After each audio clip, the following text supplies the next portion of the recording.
Welcome, everyone, to New York Sports Hub's first podcast. My name is Max Fehrs. I'm the lead Giants writer over here for New York Sports Hub. Our topic today, the state of the New York Giants backfield, which has recently been in the news. Unfortunately for fans and Giants staff alike, third-year man David Wilson has not yet been cleared for contact following an MRI that he had this offseason. That's according to ESPN's Adam Schefter. Wilson later tweeted out, however, that he feels like he will be ready in about a week and that his status for the training camp will be certain. Although the Giants obviously don't want to have Wilson held out of practices, especially with new offensive coordinator Ben McAdoo trying to bring everyone, including Tom Coughlin, up to speed with his new system, I feel that the Giants aren't in as much trouble as they were last year because of the new pieces that they have on their team. So let's look at those pieces. The Giants look to shore up their backfield this offseason with signing Rashad Jennings, formerly with Oakland.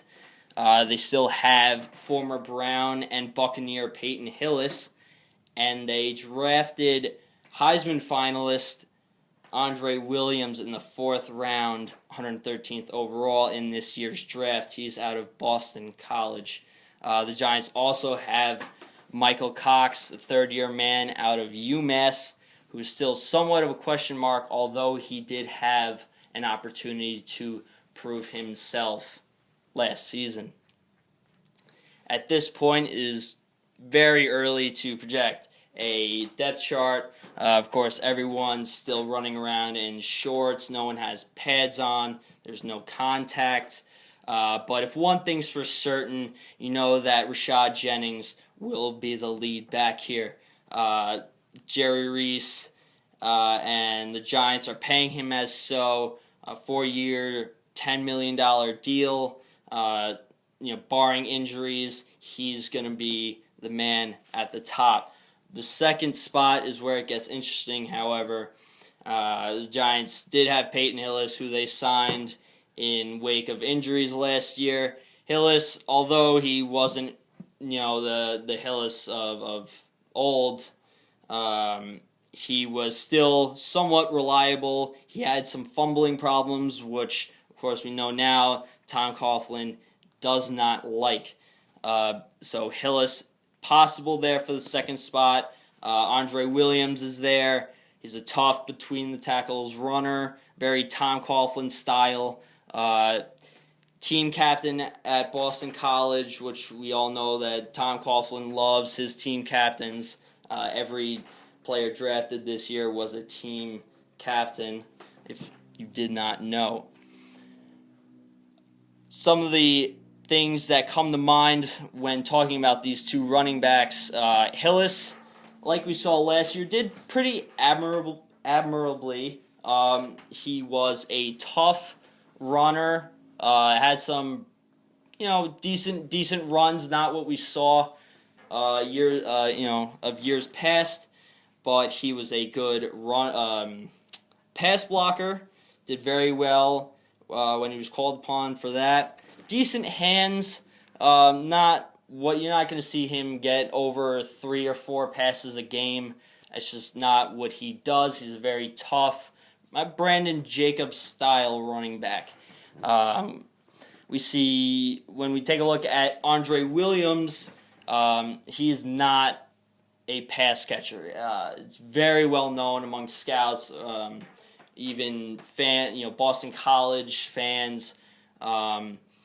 Even Williams himself has said he is not the type of running back that will catch the ball out of the backfield. Although he's a very tough runner, he's not very dynamic in that sense, which does not help him for that second role, especially if we see Ben McAdoo instill a West Coast style offense, which of course, calls upon the running back to catch the ball and run for yards after that. Michael Cox, I don't see him making a run for the second spot, especially if David Wilson does come back for training camp. He had a chance last year to prove himself with the injuries sustained to the Giants against the Eagles, but he just couldn't capitalize. He's too young, too inexperienced, and too raw. I don't see the Giants. I don't see that being a concern to the Giants. Of course, he was a 7th-round pick, so obviously they aren't going to call on him, anytime soon, if at all. So I see him as a practice squad player. At the best, he's going to be the 3rd or 4th man, depending on how many players the Giants want to keep on their roster. But again, I see him as a practice squad player with the addition of Andre Williams. So if the Giants were to play tomorrow, of course, without Wilson, with the neck injury, I would say the backfield depth chart would look like this. Jennings at 1, of course, no shock there. He's going to be the feature back. He's a good all-around back, tough, rugged, can step up, make a block, can catch, got great hands, which was on display in Oakland. I see Hillis at the 2nd spot. Tom Coughlin loves his veterans. Hillis played well when called upon, so I see Hillis starting the season at that 2nd spot. Of course, that can change very easily depending on if Andre Williams shows up to be the Heisman finalist that he was. I see Williams at the 3rd spot, but you have to think that Williams, being I want to say smarter player than Wilson, he sees the field better.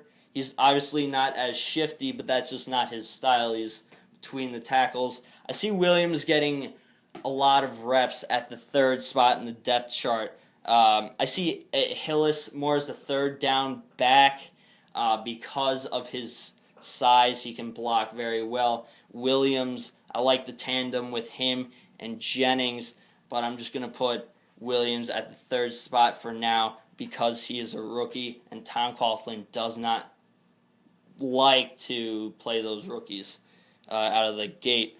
Again, we look at Michael Cox, who, if he's not on the practice squad, he's rounding. Well, he's going to be the 4th player on this depth chart. And I just don't see the Giants keeping 4 active running backs. So Cox, again, practice squad player, most likely. So there you have it. That's the state of the New York Giants backfield. I'm Max Fehrs, lead Giants writer for New York Sports Hub. Stay tuned, Giants fans.